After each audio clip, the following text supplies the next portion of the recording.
Bismillahirrahmanirrahim. Yang saya hormati Bapak dosen pengampu mata kuliah studi kritis, Bapak Dr. Haji Andi Adrus, LCMA. Yang saya hormati teman-teman dari mahasiswa program studi Dirasa Islamiyah Pasca Sarjana UIN Alauddin Makassar. Assalamualaikum warahmatullahi wabarakatuh. Alhamdulillahirabbil alamin. Assalatu wassalamu ala asrofil anbiya'i wal mursalin Sayyidina Muhammad wa ala alihi wa sahbihi ajma'in, amma ba'd. Puji syukur kehadirat Allah Subhanahu wa taala karena limpahan rahmat, hidayah, iman dan kesehatannya sehingga pada hari ini kita dapat bertemu kembali pada materi perkuliahan studi kritis yang alhamdulillah pada kesempatan ini saya Andrastri Astuti diberi kesempatan untuk kemudian memaparkan materi dalam hal ini materi terkait tentang Syiah. Nah, seperti yang saya tampilkan pada PowerPoint, makalah saya ini saya beri judul dengan judul Mengenal Syiah, Benarkah Syiah Sesat? Apa yang kemudian melatar belakangi pemakalah untuk mengambil judul tersebut adalah untuk mengambil judul terkait tentang Syiah, dalam hal ini mengenal Syiah, karena Syiah ini merupakan salah satu sekte dalam pemikiran Islam yang senantiasa menjadi perhatian dalam studi-studi keislaman. Hingga saat ini, keberadaan Syiah ini di Indonesia seringkali menjadi polemik yang berujung pada penyesatan. Hal ini tentunya bertolak dari perbedaan relativisme dalam memahami Al-Quran dan hadis. Dalam bidang teologi Islam atau pemikiran Islam, kita memahami bahwa ada dua sekte besar yang ada di dunia, yaitu yang pertama adalah sekte Sunni dan yang kedua adalah sekte Syiah. Nah, sekte Sunni dan Syiah itu ternyata tidak kunjung selesai dalam pembahasan studi kritis, mengingat memang ada perbedaan-perbedaan dalam hal memahami Al-Quran dan hadis itu tadi.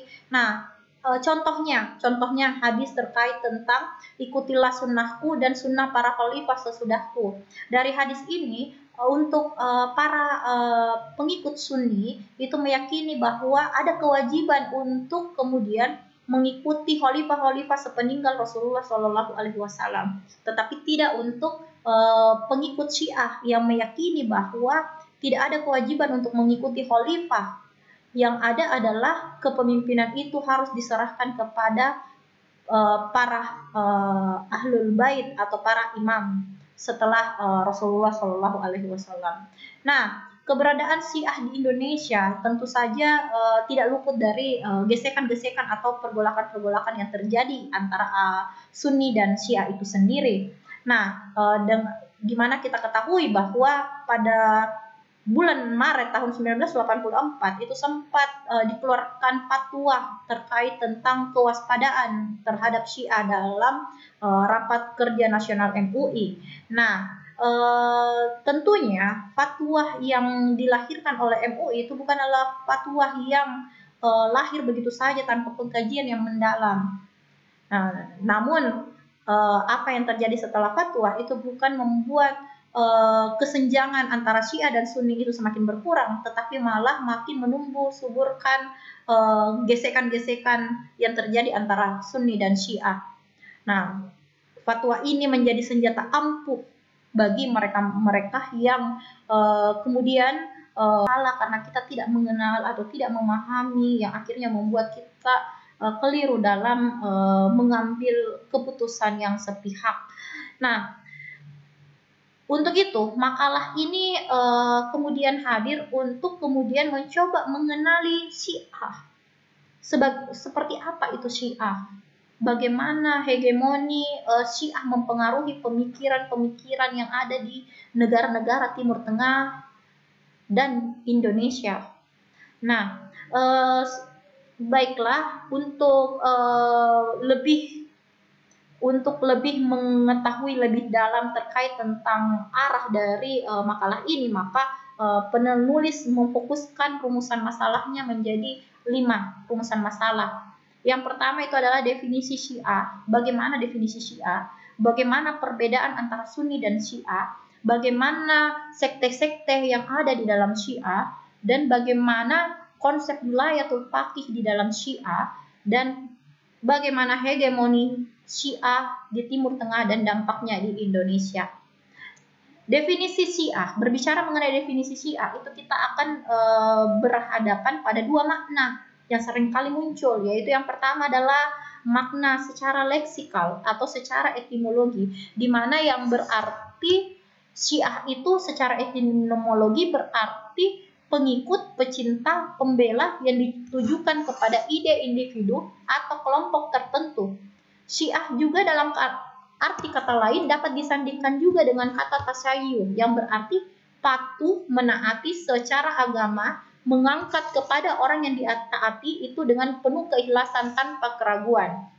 Syiah dalam bahasa Arab pada awalnya bermakna satu, dua atau kelompok pengikut, di mana Syiah dalam bahasa Arab itu adalah salah satu aliran atau mazhab dalam Islam yang merupakan bentuk tunggal dari Syi'i yang merujuk kepada pengikut dari Ahlul Bait atau dari Ahlul Bait dan Imam Ali. Nah, selanjutnya ada makna secara terminologi, di mana secara terminologi ini sebenarnya ada banyak sekali definisi-definisi berdasarkan terminologi disebabkan banyaknya sekte-sekte yang ada di dalam Syiah itu sendiri. Namun pada hari ini saya mencoba untuk mengambil tiga definisi secara terminologi. Yang pertama itu dalam ensiklopedia Islam, Syiah itu adalah kelompok aliran atau paham yang mengidolakan Ali bin Abi Thalib dan keturunannya, yakni para imam, para pemimpin agama dan umat setelah Nabi Muhammad SAW. Selanjutnya ada dua ulama yang masyhur itu yang kemudian tertarik untuk kita ketahui bagaimana pemahaman Syiah menurut terminologi mereka, yaitu yang pertama adalah Abu Hasan Asy'ari. Abu Hasan Asy'ari yang dalam kitabnya Makalat al-Islamiyin wa Ikhtilaf al-Musallin yang menjelaskan terminologi Syiah dengan mengatakan bahwa mereka disebut Syiah hanya dengan dalil karena mengikuti Ali dan percaya bahwa ia lebih utama dari seluruh sahabat Nabi Muhammad SAW yang lain. Nah, yang kedua itu adalah Syahrastani dalam kitab Al-Mihal wa Al-Nihal. Nah, ini saya rasa kitab ini sangat masyhur dan sangat terkenal karena berkaitan dengan mazhab Islam, di mana dalam kitab ini Syiah itu adalah kelompok masyarakat yang menjadi pendukung Ali bin Abi Thalib. Mereka yang berpendapat bahwa Ali bin Abi Thalib adalah imam dan khalifah yang ditetapkan melalui nas dan wasiat Rasulullah SAW, baik secara terang-terangan maupun implisit.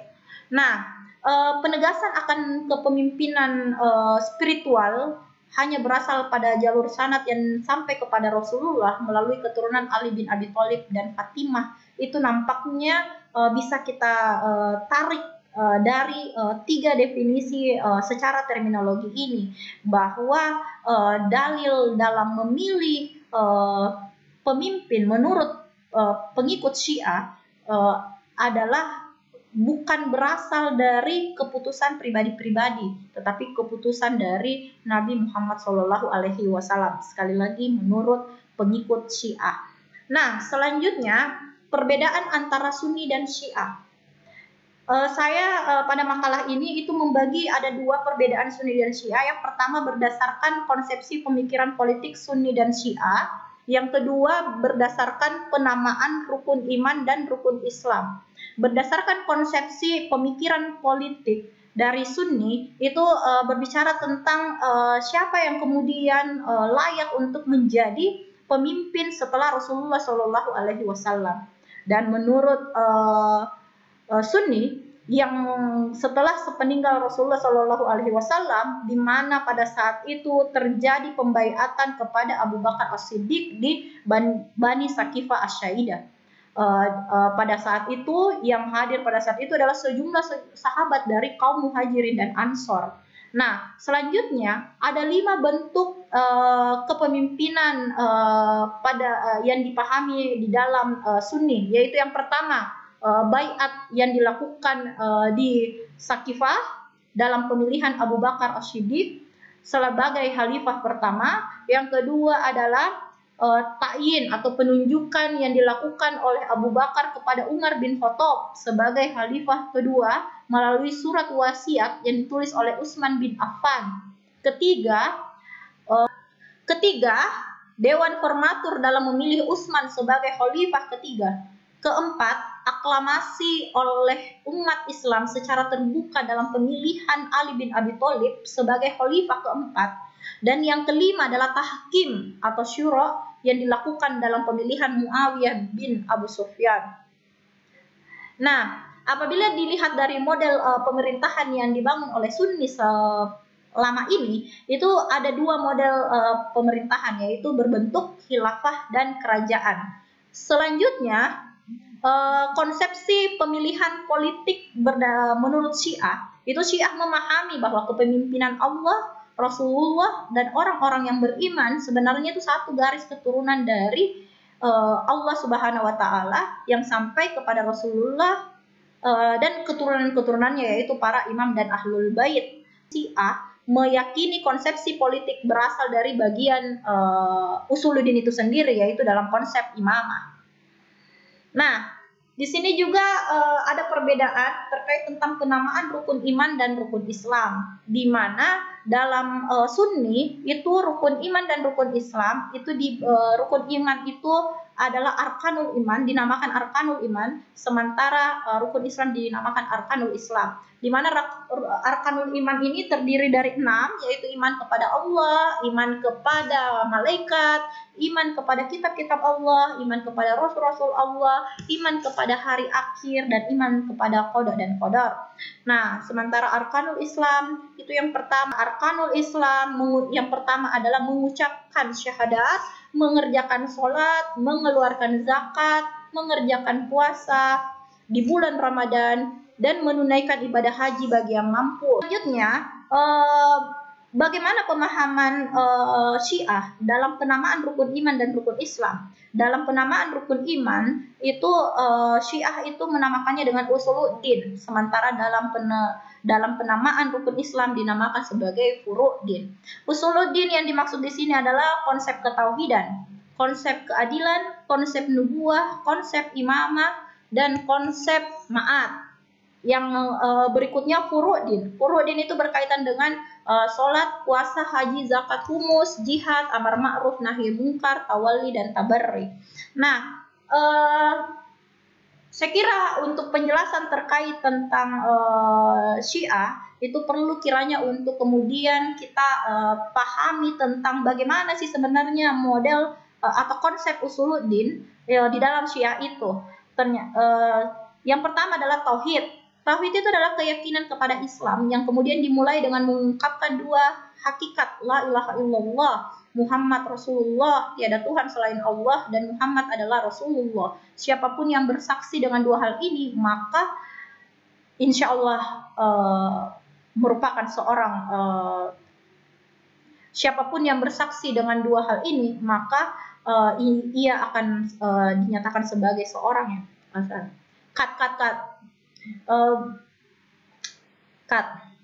Nah, yang kedua adalah konsep keadilan. Setelah pemahaman tentang ketauhidan di antara sifat-sifat Allah, para Syiah juga banyak menekankan atas sifat keadilan. Tentunya tidak hanya para Syiah, tentunya para pengikut Sunni juga memahami atau berkeyakinan bahwa Allah Subhanahu wa Ta'ala itu adalah Maha Adil, yaitu tidak akan berbuat aniaya kepada hambanya, sama sekali tidak akan melakukan kezaliman kepada umatnya. Selanjutnya ada juga konsep nubuwah atau kenabian, di mana diutusnya para nabi itu adalah untuk membimbing, mengajar, dan mengarahkan. Nah, Rasulullah Shallallahu Alaihi Wasallam dan para nabi lainnya itu merupakan berdasarkan di mana dalam kenabian Syiah meyakini bahwa tujuan Allah mengutus para nabi dan rasul ialah untuk membimbing umat manusia menuju kesempurnaan hakiki dan kebahagiaan abadi. Konsep yang keempat yaitu imamah. Dalam prinsip imamah atau kepemimpinan, Syiah meyakini bahwa kebijakan Tuhan al-hikmah al-ilahiyah menuntut perlunya kehadiran seorang imam sesudah meninggalnya seorang rasul guna kemudian memberikan bimbingan umat manusia dan memelihara kemurnian ajaran para nabi dan agama ilahi dari penyimpangan dan perubahan. Kehadiran dari seorang imam ini yang kemudian dipahami dalam ajaran Syiah sebagai konsep yang mesti ada di dalam Syiah. Oleh karena itu, Syiah meyakini bahwa sesudah Nabi Muhammad SAW ada seorang imam yang kemudian ditunjuk untuk kemudian menggantikan misi Rasulullah SAW, dan mereka meyakini bahwa Imam Ali bin Abi Thalib adalah orang yang terbaik yang ditunjuk oleh Rasulullah pada masanya. Nah, selanjutnya keturunan Rasulullah melalui Ali bin Abi Thalib dan Fatimah Zahra itu yang kemudian menjadi penerus dari kepemimpinan Rasulullah SAW, hingga menurut Syiah Isna Asyariyah itu ada 12. Yang terakhir adalah Imam Mahdi yang saat ini mereka masih tunggu kedatangannya. Nah, Syiah meyakini bahwa imamah bukan sekedar jabatan politik atau kekuasaan formal, tetapi sekaligus sebagai jabatan spiritual yang sangat tinggi. Selanjutnya ada sekte-sekte dalam Syiah, yaitu Kaisaniyah, Zaidiyah, Ismailiyah, Isna Asyariyah, dan Gulat. Nah, ini saya berikan gambarannya. Kita bisa lihat di sini. Di sini seperti inilah gambaran Syiah. Kalau Zaidi, yang pertama,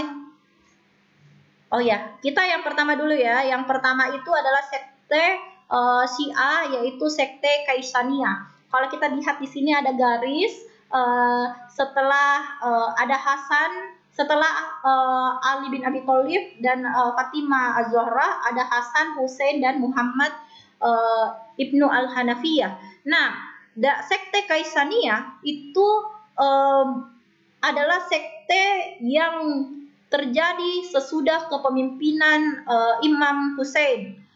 Nah, terjadi perbedaan pendapat atau pandangan terkait tentang siapa yang menjadi penerus, apakah Zainal Abidin ataukah Muhammad Ibnu Al-Hanafiyah yang merupakan keturunan Ali bin Abi Thalib yang tidak berasal dari rahim Fatimah Az-Zahra. Namun sekte Kaisaniyah ini itu tidak terlalu berkembang karena selanjutnya ini tidak terlalu berkembang.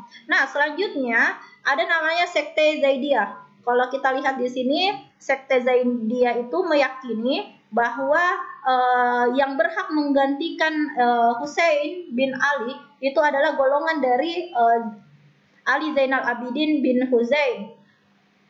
Yang selanjutnya sekte Zaidiyah. Sekte Zaidiyah pada golongan ini dia berpendapat bahwa pada golongan ini itu berpendapat bahwa yang berhak untuk menggantikan Husain bin Ali adalah Zainal Abidin. Kelompok ini yang kemudian menjadi cikal bakal dari kelompok Zaidiyah yang sampai sekarang ini masih banyak bermukim di negara Yaman. Nah, Zaid sendiri adalah seorang ulama terkemuka dan guru dari Imam Abu Hanifah yang merupakan keturunan Ali bin Abi Thalib dari sanad Ali Zainal Abidin bin Husain yang kita kenal sebagai mazhab Hanifah, mazhab Hanafi. Nah, selanjutnya berikutnya adalah Syiah sekte Ismailiyah. Namun sebelumnya sebenarnya beberapa pakar menilai bahwa Syiah Zaidiyah ini memiliki juga beberapa pecahan-pecahan yang berbeda. Ada yang mengatakan bahwa pecahan tersebut itu mencapai belasan, dan ada juga yang memetakan hanya pada tiga golongan saja, yaitu yang pertama adalah Al-Jarudiyah, Al-Sulaimaniyah, dan Al-Salihiyah. Nah, selanjutnya yang berikutnya adalah sekte Ismailiyah. Kalau kita di sini lihat, sekte Ismailiyah itu adalah kelompok yang mengakui sepeninggal Ali Zainal Abidin, dilanjutkan oleh Muhammad Al-Baqir, lalu dilanjutkan oleh Ja'far Al-Shadiq, lalu dilanjutkan oleh Ismail. Nah, sekte Ismailiyah ini meyakini bahwa Ismail atau putra dari Imam Ja'far As-Shadiq adalah imam yang kemudian menggantikan ayahnya sebagai imam ketujuh. Nah, sekte ini juga meyakini sama seperti sekte di Isna Asyariyah yang meyakini akan adanya Imam Al-Mahdi di akhir zaman. Sekte ini juga meyakini akan lahirnya kembali, bukan akan lahirnya ya. Sekte Ismailiyah juga ini meyakini bahwa Imam Ismail akan hadir di akhir zaman seperti Nabi Isa alaihi salam. Nah, selanjutnya ada yang namanya sekte Isna Asyariyah atau sekte yang memang memiliki pengikut terbanyak untuk golongan Syiah, yaitu sekte yang sepeninggal Imam Hussein meyakini Ali Zainal Abidin sebagai pelanjut, lalu Muhammad Al-Baqir, Ja'far As-Shadiq, lalu dilanjutkan Musa Al-Kazim, Imam Ali Ridho, Imam Muhammad Al-Taqi, Imam Ali Al-Hadi, Imam Hasan Al-Askari, dan Imam Muhammad Al-Mahdi yang semuanya berjumlah 12 imam dari Ali bin Abi Thalib. Selanjutnya, sekte berikutnya adalah sekte Gulat. Sekte Gulat itu adalah sekte yang termasuk kategori sekte yang ekstrim. Ada 4 sebenarnya sekte dalam sekte Gulat itu yang menurut Al-Baghdadi ya kita cukup bagi menjadi 4 saja menurut dari yang kita kutip dari Al-Baghdadi. Sekte yang pertama itu adalah sekte Al-Sabaiyah, di mana menurut Al-Syahrastani dalam sekte Al-Sabaiyah ini mereka itu adalah pengikut Abdullah bin Sabah yang konon pernah berkata kepada Ali, anta, yakni engkau adalah Tuhan. Dia juga mengatakan dan mempopulerkan keyakinan bahwa Ali radhiyallahu anhu memiliki tetesan ketuhanan. Nah, selanjutnya ada namanya sekte Al-Khotobiyah. Menurut Al-Baghdadi tadi ada sekte Al-Khotobiyah. Golongan ini termasuk penganut paham Gulat yang disebarkan oleh Abu Al-Khattab Al-Asadi yang menyatakan bahwa Imam Ja'far As-Shadiq dan leluhurnya adalah Tuhan. Nah, selanjutnya ada namanya sekte Al-Ghurabiyah, yaitu sekte yang memandang bahwa sebenarnya malaikat Jibril itu telah melakukan kekeliruan dalam menyampaikan wahyu karena berkhianat kepada Allah, sehingga wahyu yang seharusnya diberikan kepada Ali bin Abi Thalib justru disampaikan kepada Nabi Muhammad SAW. Yang keempat dalam pemikiran Muhammad Al-Baghdadi itu ada namanya Al-Qoromitah. Al-Qoromitah itu merupakan kelompok yang sangat keras dan ekstrim, di mana harta-harta itu secara bersama-sama itu dibolehkan guna untuk mempererat hubungan kasih sayang. Malah ada upaya untuk membebaskan seseorang secara sebebas-bebasnya, di mana menganjurkan untuk kebebasan seks, kepemilikan wanita dan harta secara bersama dengan dalih tentunya adalah untuk mempererat kasih sayang. Nah, jadi ketika kita melihat ke sekte-sekte ini, itu kita bisa menyimpulkan bahwa ternyata di dalam kelompok-kelompok Syiah yang sebenarnya ada lebih dari 30 golongan yang tapi kita hanya memperkecil tadi menjadi beberapa sekte-sekte, itu ada beberapa Syiah yang memang masuk kategori yang sangat ekstrim yang tidak layak untuk kita pedomani atau teladani. Nah, selanjutnya kelompok-kelompok yang melampaui batas tersebut itu dalam keyakinan mereka tentang imam-imam mereka itu kemudian terlalu bertaklid buta yang akhirnya menyebabkan mereka akhirnya keluar dari batas-batas kemakhlukan atau kemanusiaan sampai menganggap bahwa imam itu adalah Tuhan. Itu nonsense. Nah, selanjutnya adalah konsep wilayatul faqih dalam Syiah. Konsep wilayatul faqih ini diusung oleh Imam Khomeini pada tahun 1979 yang kemudian menempatkan Rahbar sebagai pimpinan tertinggi di Iran. Nah, jadi menurut dalam konsep wilayatul faqih ini, ketika imam ke-11 wafat, maka setelah itu Imam Al-Mahdi yang menjadi imam zaman hingga akhir kiamat. Setelah penguburan imam ke-11 disebutkan terjadi kegoiban, masa kegoiban. Masa kegoiban itu ada yang namanya dua masa kegoiban. Yang pertama adalah kegoiban sugro dan ada namanya kegoiban kubro. Nah, pada saat kegoiban sugro itu Imam Mahdi hanya bisa ditemui oleh 4 orang wakilnya atau yaitu yang pertama Abu Amir Utsman, Abu Ja'far Muhammad, Abu Al-Qasim Al-Husain, dan Al-Hasan Ali yang kemudian dijadikan rujukan marja. Nah, selanjutnya pada saat masa kegoiban kedua yaitu masa kegoiban kubro, disitulah masa di mana Imam Mahdi mempersilahkan umat untuk merujuk kepada para faqih yang dalam ilmunya, dalam pengetahuan agamanya, khusus berkaitan dengan masalah-masalah ibadah. Dalam mazhab Syiah, orang yang dalam ilmu Islam atau ulama atau mujtahid ini disebut adalah marja taklid. Nah, karena para pengikut Syiah itu meyakini bahwa saat ini adalah masa penantian atau menunggu kehadiran Al-Mahdi, sehingga butuh yang namanya sarana untuk mempersiapkan kehadiran atau menyambut kedatangan Imam Al-Mahdi. Makanya dihadirkanlah konsep negara atau pemerintahan yang didirikan dalam bentuk pemerintahan modern Republik Islam Iran dalam konsep sistem wilayatul faqih.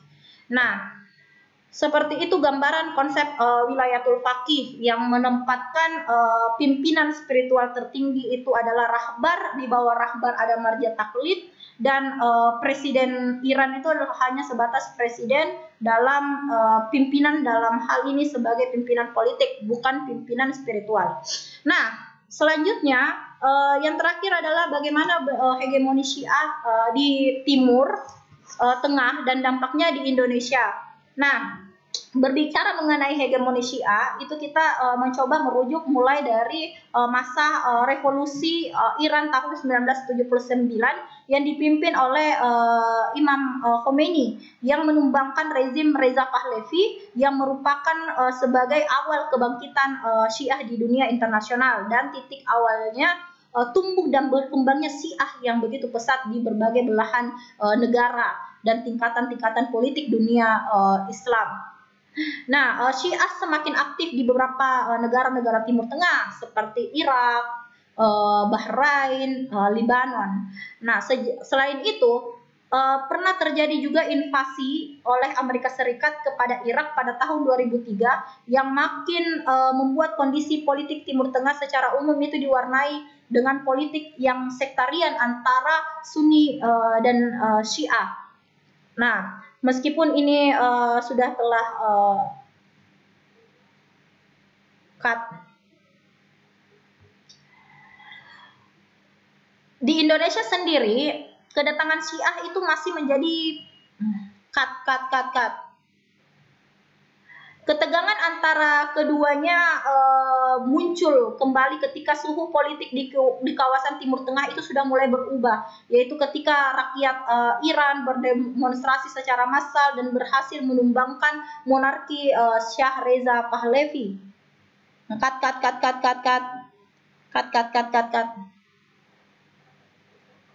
Nah, pengaruh kelompok Syiah yang didukung oleh negara Iran itu telah menjadi kekuatan politik yang dominan di Irak dan Lebanon. Hadirnya Hizbullah sebagai sebuah organisasi Syiah yang berada di Lebanon, di mana organisasi Hizbullah itu adalah organisasi yang hadir dan didirikan oleh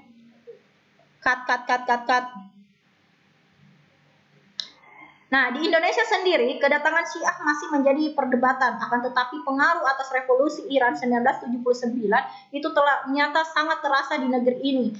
Di Indonesia, identitas Syiah tidak begitu terlihat. Syiah lebih eksklusif dengan karakteristik kelompok yang menyebar dalam berbagai elemen masyarakat. Buku-buku yang berasal dari Iran banyak masuk dan diterjemahkan ke dalam bahasa Indonesia. Syiah berkembang begitu pesat di beberapa daerah di Indonesia, di antaranya Jakarta, Jawa Tengah, Jawa Barat, Sulawesi, Jawa Timur, dan lain-lain sebagainya.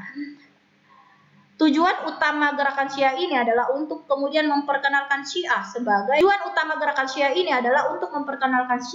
kepada panggung dunia politik untuk mengakui bahwa eksistensi Syiah sebagai salah satu aliran yang kuat di dunia.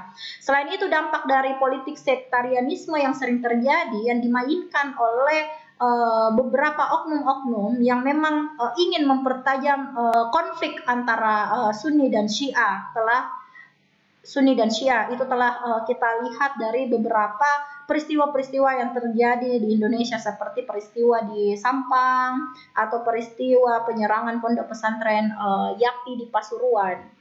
Nah, wacana ancaman Syiah berkembang di Indonesia tidak lain merupakan produk dari konflik-konflik yang terbangun di Timur Tengah, yang kemudian seharusnya kita sebagai Muslim Indonesia tidak ikut campur dalam hal tersebut. Mungkin itu saja dari saya. Kurang dan lebihnya mohon dimaafkan. Saya kembalikan kepada pimpinan sidang.